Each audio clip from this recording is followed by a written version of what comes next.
What's up, guys? Man, I got an awesome review for you today. So I got this knife. First of all, let me back up.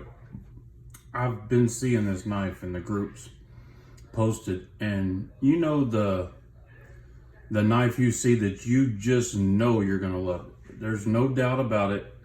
You look at it and say, that's my kind of knife right there. This is that knife.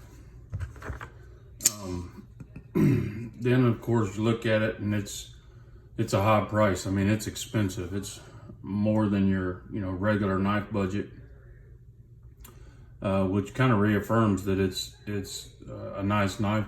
And then you look and see it's not available anywhere, and the only place you're going to find one is a secondary market. That's the other thing that tells you it's pretty amazing.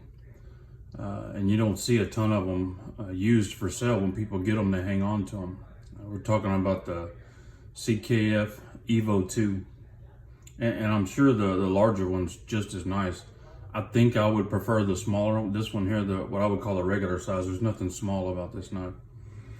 I think I would prefer this one better, but that one is awesome too. There's something about this blade. First of all, it's beautiful, hands down. The machining work is just killer. The grinds are killer. But you get down here and it's super thin at the tip, super thin behind the edge. This is M390, so that's not an issue, right? I mean, you're not gonna take this out in the oil field and be prying thread protectors off a pipe with it, right? But that's just not what knives are for. This is an extremely usable blade shape, utilitarian blade shape, on top of being absolutely beautiful with that belly, the huge finger choil. They got multiple variations. Look at the texturing in that titanium. Man, I'm telling you, everything about this knife is sexy. It's just a beautiful knife. It feels a lot lighter than it is. So the knife feels familiar to me, right? I guess it's partially what I imagine in my head a perfect knife would be. But I finally figured it out. It's a cross between a Koenig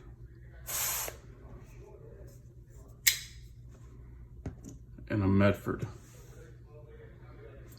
Because it's overbuilt, but not really, because it carries extremely well. I mean, it's a larger knife, which I like, but you don't have to be a large knife fan to love this knife, because it carries in the pocket very well.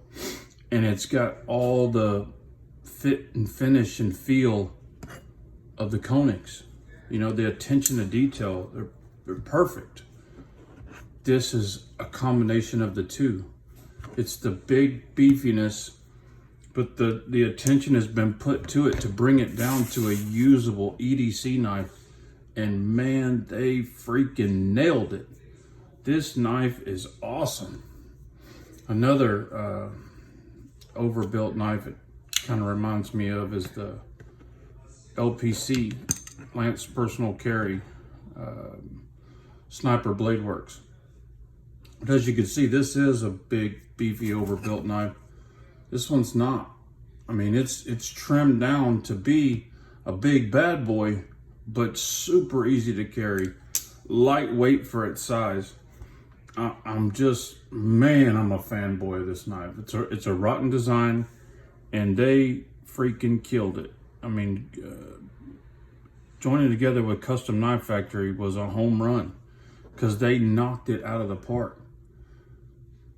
So I think I paid on the secondary $700-ish, $50. That's a lot of money for a knife. It is, but it's a lot of knife. I mean, it just feels good. I mean, forget about drop shutty. I mean, it's beyond that. The knife just feels great. It's a fidgety. It's not a flipper. Praise Jesus. I mean, I'm flippered out, man. I love thumb openers. I love thumb hole openers. This knife is knife perfection. I just love it. It's great.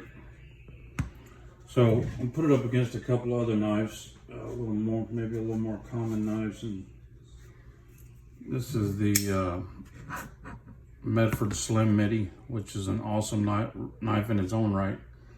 And there, as far as length, the Medford is just a little bit longer, but the Medford's a little bit thinner. But you get that thick blade stock, but it doesn't last long. They trim it down. You get the sexiness of that big, thick blade stock, but they trim this edge down to nothing. I mean, it's nothing behind the edge. And with the M390, I think that's okay. Let's see what else I got here handy. This is another Legend. Sabenza 31. And this knife will definitely be in that category. This is not a knife fad that's going to be real popular and then it's not, and there's a bunch in the market. This knife's going to stay. It's going to be around a long time. And I don't know if they'll ever be able to keep up with the demand that this knife is going to require. But yeah, you know, that's my personal opinion. Also, love the case this thing comes with. Description card, they're all numbered. This one's 262. Cleaning cloth, comes with, you know, like 4 or 5 stickers. Of course, I've already jacked those out of here. Comes with full replacement hardware, including bearings. You know, I about a year ago, I had a Medford 187 DP and S90V. It was one of my favorite knives. I customized it a little bit. I contoured the scales and anodized it, which is, you know, not allowed at Medford. And I knew that the warranty would be out. But what I didn't know is that they're done with you after that. I over tightened one of the screws and broke it, and they wouldn't sell me another screw. I ended up having to sell the knife for parts. These guys are sending you hardware with the knife. That's awesome. I mean, that's great. That's customer service at its highest. Anyway, the CKF Evo 2.0. If it's not on your list, it needs to be, because it's absolutely amazing. Guys, thanks for tuning in. God bless you and your families. Have a good evening. Say a prayer for our country.